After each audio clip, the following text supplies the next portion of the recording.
during this period, because they had initially not been scheduled to meet during this period, but thanks to Speaker Becker, President Garcia, they were, and of course Attorney General Weiser and others, they were able to make sure that they were here in this critical point of time to respond to the real life issues that Coloradans are facing with regards to COVID. And that means things like help paying your rent. It means help paying your utility bills. It means making sure that there's resources for behavioral health, all the difficulties that people face from not being able to see their loved ones as much, and in some cases losing their jobs. Support for food pantry assistance. Support for small businesses. So many other great programs. We're going to talk about them each briefly. We have a number of the terrific sponsors here today that are going to talk about each of the efforts. And I couldn't be more excited to be able to sign them into law, to have a comprehensive set of laws and bills and resources that are really going to help Coloradans get back to the Colorado we love. Of course, the more that we wear masks, the sooner we can do that. Masks are really the ticket to the Colorado we love. We want to be able to contain the virus here so that we have the freedom to enjoy our summers, our falls, so kids will be able to go back to school, and that we can save our small businesses. So with that, we'll start with the first bill. I'm just going to say a few remarks. Thank you, Governor. With your the strong support of your office and with bipartisan support in the legislature, we put together a package of bills that really help Coloradans get back to work safely, keep a roof over their heads, keep the lights on, get the support that they need through this pandemic. And that's what this legislation symbolizes, is people coming together to really help each other. With this legislation, people can return to work safely, but they can also have assistance with rent, with heat, with mental health support, support for the surge in calls that we've had with 211 that is providing information on human services, making sure businesses can get back to work through loans and grants. And so I think it's a great package of bill, and I appreciate everyone collaborating on it so well. Senate Leadership. Thank you for being here. I'll keep this incredibly brief because we have all 100 members of the legislature here to speak. This really is a collection of bills that maybe weren't on our agenda in January, but we quickly in March, when we left session and started working on what session in Colorado was going to look like when we came back, we quickly realized that we needed to sort of reset and pay attention to providing immediate relief for Colorado families, for small businesses, and really for our state and our economy as a whole. That work, all 10 weeks or so of Zoom calls and conference calls and a lot of conversations have led to several of these bills and more. And as the speaker said, they really are meant to provide direct assistance for the different challenges and struggles people are facing because of this crisis. At the heart of it, this started as a public health crisis. We realized, and we continue to realize, that it very quickly turned into an economic crisis, and it's affecting so many different people across the state, and that's what these bills largely are addressed with, providing relief around. But we also know that these bills aren't going to solve everybody's problems, nor was that necessarily the goal. The goal was to provide some immediate relief and begin to set the stage for how Colorado gets back on its feet. And so we know that this is just the beginning. There's a whole lot more work that we have to do to keep people in their homes, to keep people economically secure. And we all are looking forward to having those hard policy conversations and getting that work done in collaboration with the governor's office. So thank you, Governor, for inviting all of us here and for signing these bills. Speaker Becker and Majority Leader Fenberg, thank you for your absolutely critical work in being able to help Colorado respond to this crisis. The first bill we're going to sign is incredibly important because it provides housing assistance. $19.6 million through DOLA to extend rental and mortgage relief efforts, and $350,000 to help legally defend against evictions. The sponsors, please join me. Sabina Gonzalez-Gutierrez, Tony Exum, Senator Gonzalez, Senator Zenzinger, and we'll turn it over to the senators. Or the representatives? Tony Exum? Okay. Well, I never know who goes first, House or Senate. I never know. We don't know either. Thank you, Governor. I appreciate it. The Housing Development Grant is an existing line item within the Division of Housing that has a long and successful track record of getting communities the resources they need as it pertains to housing. The division is also expanding its partnership across the state to work to implement these additional funds. And we're real appreciative because when people are in their houses and secure with their mortgages, it helps the economy. So thank you, Governor.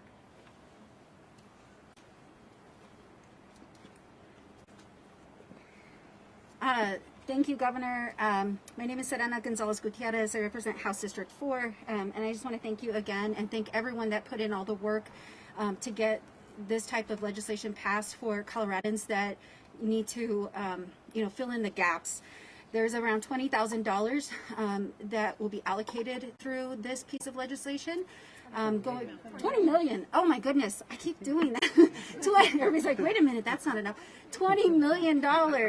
And of those funds will go towards rental assistance and mortgage assistance. And around $350,000 will go towards the eviction legal defense fund, which is crucial as we continue to face lots of concerns with people facing evictions, which is still a huge concern. And we do, hope that there are additional aids that can come towards for those people that are experiencing those kinds of issues, including, possibly extending things like eviction moratoriums. So, Governor, I thank you again, and I thank my co-prime sponsors.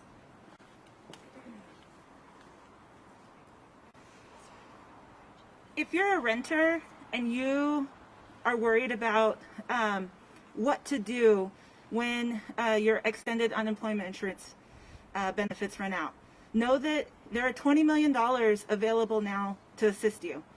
If you're a landlord and you're concerned about a renter who hasn't kept up with their payments, know that that $20 million is also available to you. And if you're a homeowner and you're worried about being able to make your mortgage payments, that's what this money is for. This money is meant to keep people housed.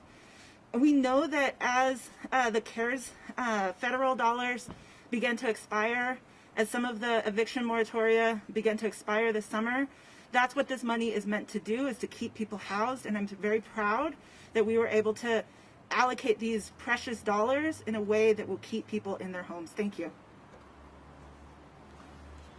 Thank you, and we also want to thank Senator Zenzinger for her work on this as well. It's really exciting that the legislators were able to find an existing program so the money can go out the door really quickly through a very efficient DOLA program. If they were to try to create a different program, it would take a number of months to set it up and get it out. But the legislature recognized, along with the Department of Local Affairs, this money is needed right away to get out the door for renters, especially as the CARES Act unemployment rolls off. So we're going to make it law. Here we go.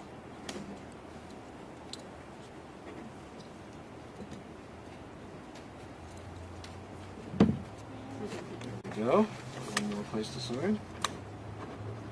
And it is official. Congratulations. Congratulations, Tony. Oh, no. I'm sorry. I didn't see you. Rachel's about efficiency. I did get to thank you, Rachel. Rachel Zenzinger is with us, by the way. Absolutely. If we could be joined by Representative Kennedy, Representative Cutter, Senator Story, and Senator Zenzinger again.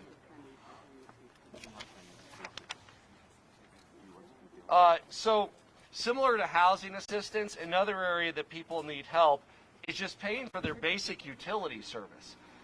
People need to pay for the utilities to live in our state.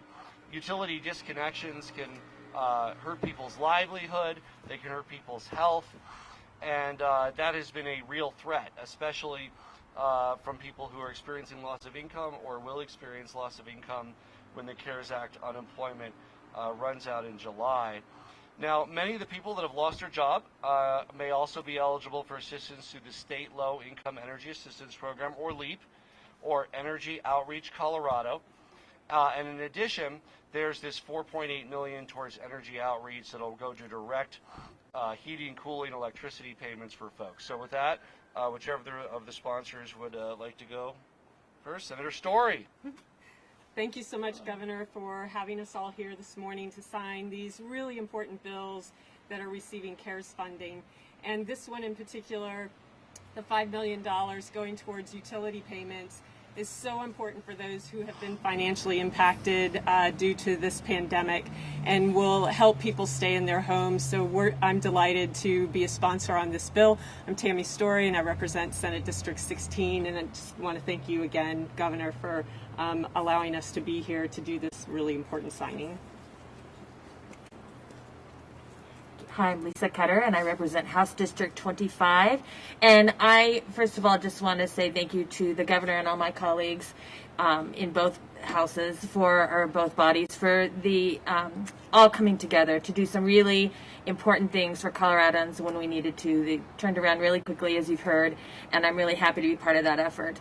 This bill in particular addresses just a really basic need. We do some very complicated policy and work really hard on bills for months and weeks, and these things came together quickly because they're basic and they're important, and that's really what Colorado needed, and I'm so proud that I was able to be part of an effort that rose to the challenge to do this. People have been staying home per the governor's request, and therefore utility bills have been going up, so I'm just really happy to be here and be sponsoring this. Thank you, Governor. Okay, any other speakers on this one? Thank you to Representative Kennedy and Representative Cutter and Senator Story and Senator Zenziger for their work to help make sure that people have heating and electricity and cooling in their homes. It's extremely important.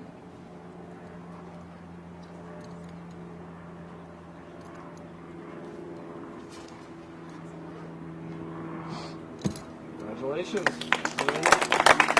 Thank you, Governor. Thank you, Representative and Senator. There you go. Representative Snyder and Representative Rich and Senator Bridges, if you could join us for the collaborative on the 211 bill. 211 Colorado, it's a very easy number to remember. It's 211. That's right. It's trained bilingual professionals who are available for text or live chat in person to guide people through the services and assistance that they need. It's incredibly important. Big uptake in participation.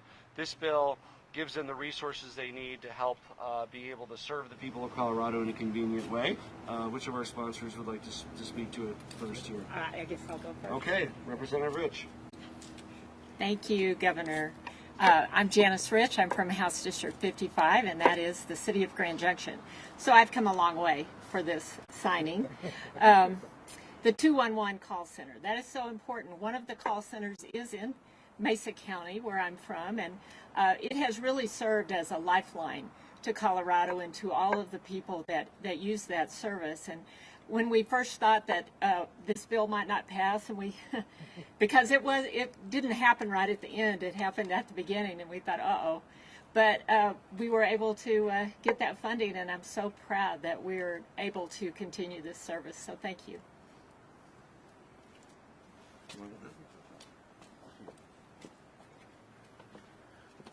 Thank you, Governor. I'm Mark Snyder, House District 18 down in Manitou Springs, and as my co-sponsor in the House mentioned, this was an early bill that kind of had to sit for a while, but I knew as soon as the emergency hit, the emergency declaration, and the governor was so strategic and smart to put funding into 211 services, which have increased 195% or so during this pandemic crisis. So we're really proud of this bill. This ensures that they're fully funded through the end of the year. It's been a vital service to so many people where they just don't know where to turn, and it's a first step to finding the resources that they need. So thank you, Governor, and thank you, my co-sponsors. Hi there, State Senator Jeff Bridges from Arapahoe County. Thank you, Governor, for signing this bill today. So we have tens of millions of dollars that have gone to things like rental assistance, utility assistance, and folks in Colorado may be wondering, well, how do I get access to that?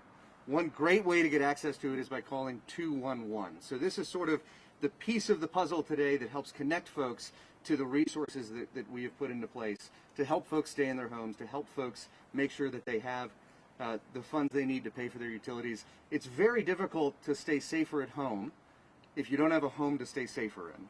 So if you are struggling with rent, if you're struggling with utilities, dial 211, get connected with the resources that can help you stay in your home.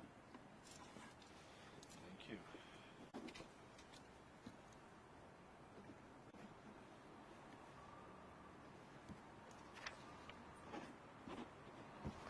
Congratulations. Thank you. Congratulations. There you go. Congratulations. So we have Representative Kraft Tharp, Michaelson, Janae, and Senator Patterson and Fields. This is for the behavioral health effort, which is an allocation of CARES Act funding, $15.2 million, to really help Coloradans deal with all of the issues that are happening from a behavioral and psychological perspective. It's not just a public health emergency. It's not just an economic emergency. This is also a behavioral health emergency, and Colorado will be in a stronger place to help people that are going through difficult times because of this work. Thank you. Representative Kraft Tharp. Thank you. I'm Tracy Kraft from House District 29. And my friend Amanda Kane, who's a peer specialist in the behavioral health organization, posted on Facebook, and I think she says this best. Working in mental health during COVID times is completely exhausting. I know that even when COVID goes away, we will feel the mental health consequences of COVID probably for years to come. I'm very excited and hopeful for this bill because we desperately need it. Thank you, Amanda. Good morning. I am State Representative Donna Michaelson Janae from Adams County, and I too am very honored to be on this bill today. Behavioral health is sometimes split into mental health and substance use disorder treatment, but they're all one and the same. And it is very often that we try to actually argue for each other's money because there is so little of it. So I just want to point out that it's amazing that we have this bill today and that we have finally brought substance use disorder treatment and mental health treatment into one bill that is truly a behavioral health care package. COVID-19 may not make all of us physically ill, but every single one of us will have a mental health impact in one way or another from this disease. Whether it's losing your job, or for the first time in your life told you can't leave your house, or you have lost a loved one that you couldn't go be at the hospital with. This money was set in the way that we had guidance from the governor's office to existing programs to get out to the community fast.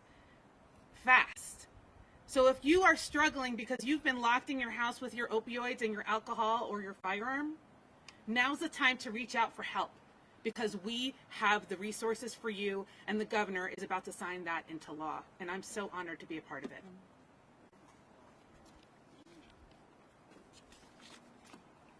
Good morning. I'm State Senator Rhonda Fields, representing Senate District 29 in Arapahoe County in Aurora. First of all, I want to thank my colleagues who are standing behind me, and for the governor for not leaving people in the shadows because of this COVID-19 virus. This is a response to your pain, to the challenges that you face as it relates to housing, utility bills, health care. We're here to provide that kind of support. This bill that we're about ready to sign by the governor addresses behavioral and social behavioral health issues. I'm concerned about our children who have been not in school, and they're going to be returning back to school soon. So we need to be prepared for some of the challenges that they may face. That could be anxiety, that could be depression, that could be addiction, that could be suicide, that could be eating disorders. Who knows what kind of social and emotional mental health issues that our kids and our adults are dealing with. This is $15.2 million to get real resources in the hands of those who are struggling with behavioral health issues. So thank you, Governor, and my colleagues for not leaving people in the shadow as they deal with these complex issues as it relates to behavioral health.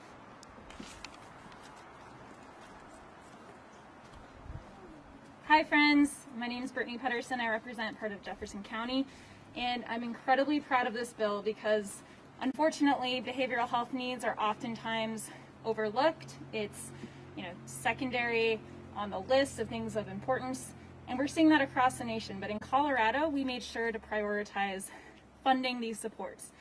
We know that we were already dealing with an opioid epidemic, the #1 cause of death for people under 50. That's probably not going to change even with COVID. And unfortunately, it's made it worse. So what these dollars are going to do is help support our already struggling system to meet the needs in Colorado.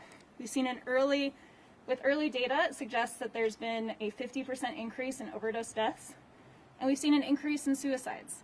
So this is a response to the people that are oftentimes left behind, as Senator Field said, and overlooked. So really want to thank our colleagues, our leadership in both chambers for prioritizing these dollars.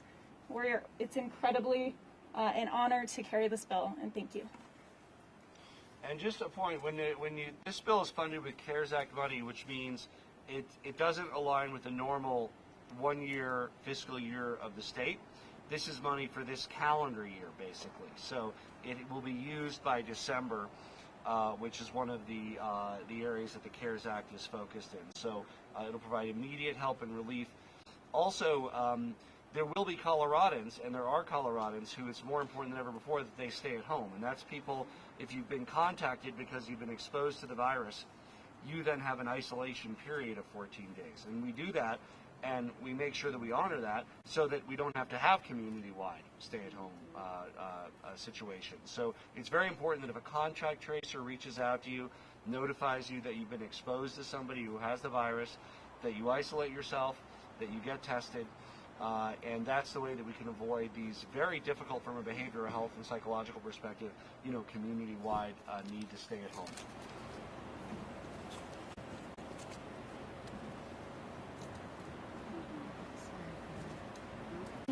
There you go. She said smile. Smile a little bit. Okay. Thank you. Thank you. Thank you. Congratulations.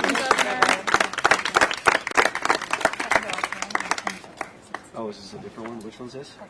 This is the Food Pantry Assistance Program. Representative Escar, Representative Cutter, Senator Zenzinger, and Senator Story.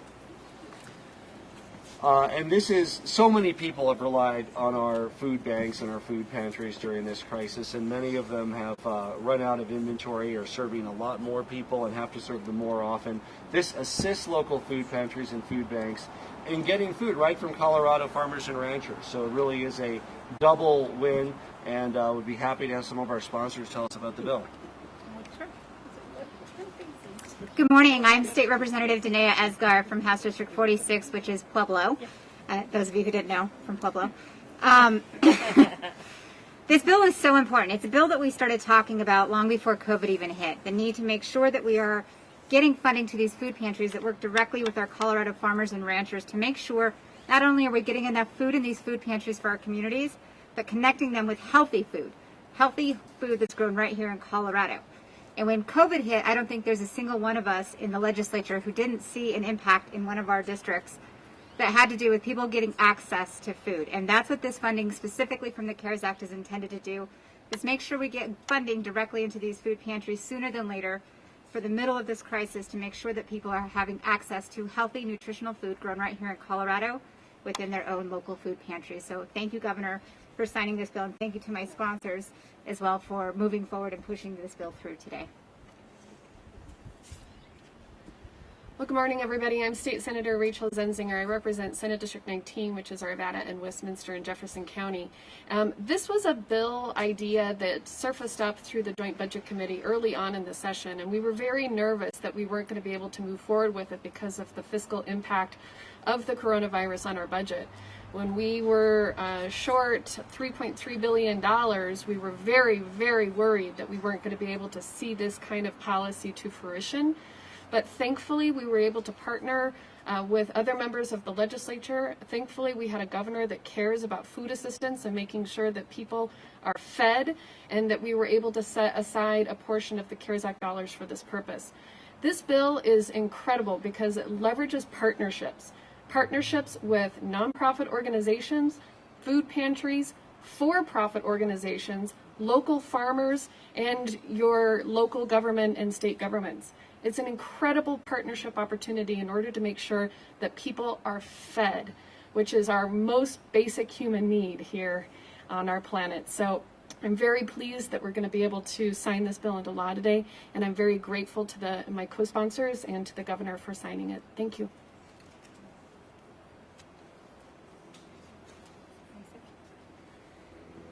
Thank you. I just want to say that our food banks are doing a fabulous job, and our local food pantries are doing a really good job of trying to keep up with the demand, and they need help. And so I'm just really pleased. I want to give a shout out to them, and really pleased that we're able to provide the assistance, additional assistance that they need, and to my co-sponsors for working so hard to make sure this happened. No one should ever go to bed hungry, and when basic needs like this are met, then we can move on with the business of getting back to life and getting our economy turning again. So thank you again.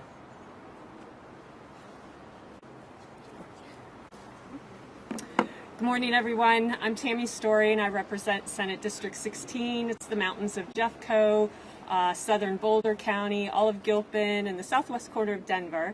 And I, too, am honored, just as my colleagues are, to sponsor this bill that's so important for so many people in our districts and across the state who are suffering from food insecurity because of the negative financial impacts due to COVID-19. And I can share that I have been intimately involved with the Jefferson County nonprofits and food pantries who have done a weekly Zoom call, especially during the 10 weeks that we were in recess. And their needs are 3 to 6 times the number of participants and people seeking food assistance at this time compared to what used to be somewhat normal. So this additional funding and access to additional food from across the state of Colorado is really going to help those folks across our state. And I'm delighted to be a part of this bill and want to thank all of our colleagues in both chambers for supporting it and for the governor's signing of it today. Thank you.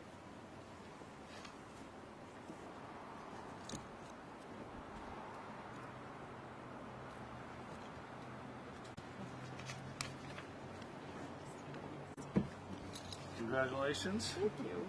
Congratulations. Congratulations. Congratulations. So, you know, I also want to give a little context for the CARES money. This was the piece that, and this, what we're talking about again, has to be spent by December. It's the money the state gets to spend. In addition, CARES money went out to other public entities, right? So counties, cities, school districts, community colleges, and colleges, which are other public entities, all of that which have a very difficult time meeting their budgets. The way that it was set up federally, only I think 5 or 6 cities or counties above a population level in our state of 500,000 got the money directly from the federal government. The rest was routed through the state, went out to them, and then again school districts through the end of the year and other entities. This is an incredibly important piece here that Speaker Becker and Senator Hansen worked very, very hard on.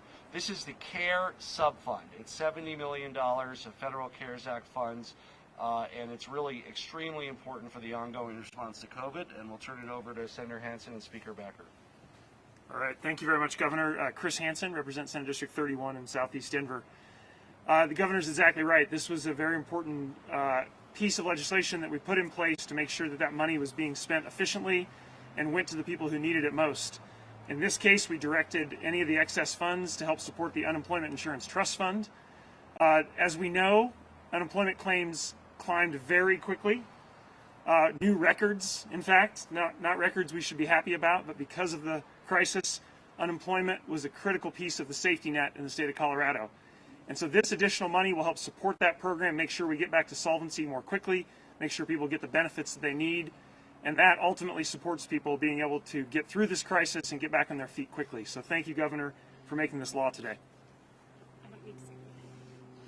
And I think it's important in signing these, we also thank our federal delegation and we thank the United States Congress, because without their work, we wouldn't have been able to have done what we did here today.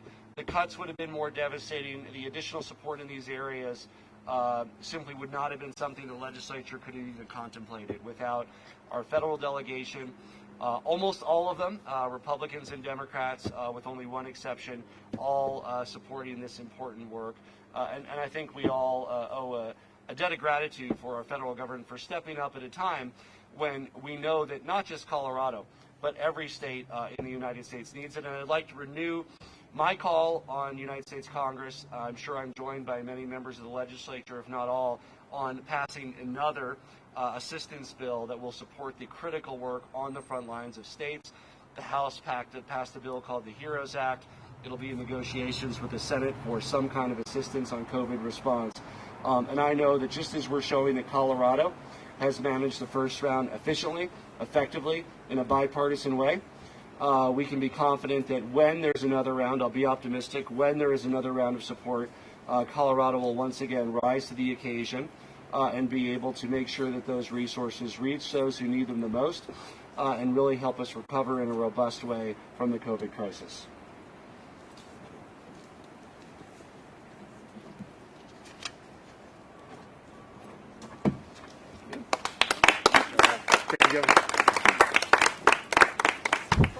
So again, I want to thank our leadership. In addition to Speaker Becker and Senator Fenberg who joined us, I want to thank Majority Leader Garnett and President Garcia. It really took the whole team. And many of these bills, the minority leadership and minority members were involved in as well.